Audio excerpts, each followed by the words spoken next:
నమస్తే అండి. నేను జనసేన రాష్ట్ర అధికార ప్రతినిధి. నిన్న ఏదైతే యువగళం సభకు వచ్చామండి.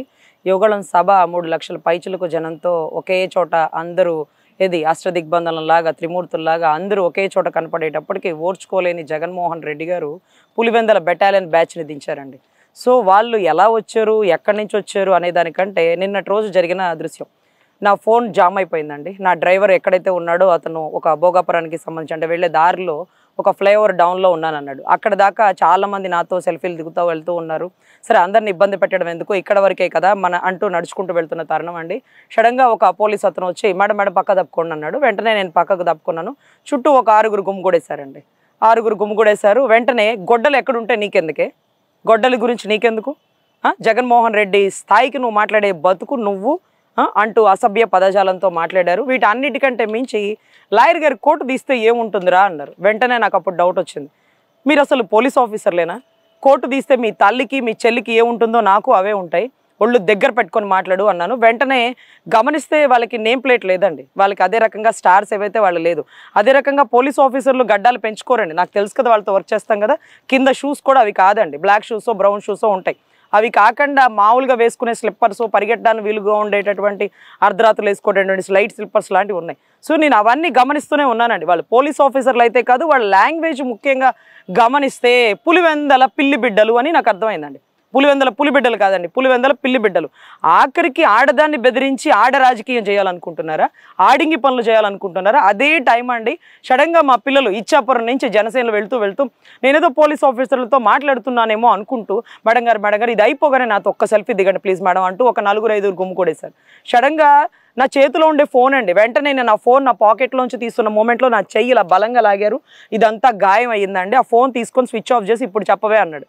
వెంటనే మా పిల్లలు వచ్చి ఫోటో అనేటప్పటికి వాళ్ళని చూసి నాకు కొంచెం ధైర్యం వచ్చి చేతిలో ఉండే ఫోన్ లాక్కొని నేను ఆ పిల్లలతో పరిగెట్టుకుంటూ వెళ్ళి అక్కడ ఫోటో దిగి వెనక్కి చూసే లోపల 2 బైకుల మీద ముగ్గురు వెళ్ళిపోయారండి. వాళ్ళు పోలీసులు కాదు. ఇదే పోలీసులని మేము ఇప్పుడే విజయనగరం పోలీస్ స్టేషన్కి వచ్చి సార్ వాళ్ళు పోలీసులు కాదు దొంగలు, ఇలాగ వచ్చి పోలీస్ యూనిఫామ్ వేసుకొని వచ్చారు, మన బ్యాడ్జ్లు మన నేమ్ ప్లేట్లు ఏమీ లేవు సార్, వాళ్ళ క్యాపులు కూడా లేవు సార్ అని కంప్లైంట్ ఇస్తుంటే సార్ చెప్తున్నారు నిన్న మా కానిస్టేబుల్ ఫోన్ కూడా లాక్కొని ఇలాగే ఘటన చేశారమ్మా, వాళ్ళు 6 ఉన్నారు, ఇదే రకంగా మేము కూడా అది కంప్లైంట్ ఫైల్ చేస్తున్నాము, అతని మీద దాడి చేశారమ్మా అన్నాడు. లక్కీగా మా పిల్లలు ఏదైతే మా జనసేన యువత వచ్చి నన్ను కాపాడకపోతే మా పరిస్థితి ఏంటండి? అంటే ఇలాగ మీరు యువగళాన్ని డిస్టర్బ్ చేయడానికి, జన సైనికులకి సంబంధించి ఏదో ఒక ఇబ్బందికర పరిస్థితులు నెలకొంచడానికి ఏదో ఒకటి చేయడానికి మీరు ప్లాన్ చేశారు కదా. అంటే చూసి ఓర్చుకోలేకపోతున్నారా? కలిసి వెళ్తే మీరు ఎదుర్కోలేకపోతున్నారా? సింహం సింగిల్గా వచ్చిద్దన్నారా? మరి ఎందుకు ఇలా సింహం ఆడింగి పనులు చేస్తుంది, ఆడవాళ్ళని బెదిరిస్తుంది? మీరు బెదిరిస్తే భయపడిపోతారనుకున్నారా? ఇది రాజకీయం. లోపలికి దిగేటప్పుడే ప్రతి ఒక్కడు చావుకి ఎదిరించి వెళ్తాడు. అయినా మీకు తెలుసు నా గురించి, దిశ ఎన్కౌంటర్లో ప్రాణాలకు తెగించి పనిచేసిందని ఇవాళ మీ ఉడత జాడింపులకి మీ బెదిరింపులకి భయపడతాననుకున్నారా? అదే క్షణం ఒక్క మాట నేను మా పిల్లలకి కనుక చెప్పుంటే మిమ్మల్ని ముక్కలు చేసేసి ఉండేవాళ్ళు. కానీ గొడవలు కరెక్ట్ కాదు. నువ్వు బెదిరించడానికి వచ్చావు, నీ పని అయిపోయింది, నువ్వు పేమెంట్ తీసుకున్నంతవరకే, బెదిరించావు వెళ్ళిపో, అది నీ డ్యూటీ.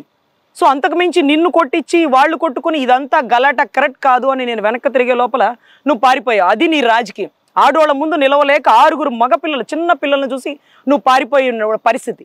సో నువ్వు మమ్మల్ని బెదిరించే స్థాయి, మా నాయకుడి గురించి చాలా అసభ్యమైన మాటలు మాట్లాడావు.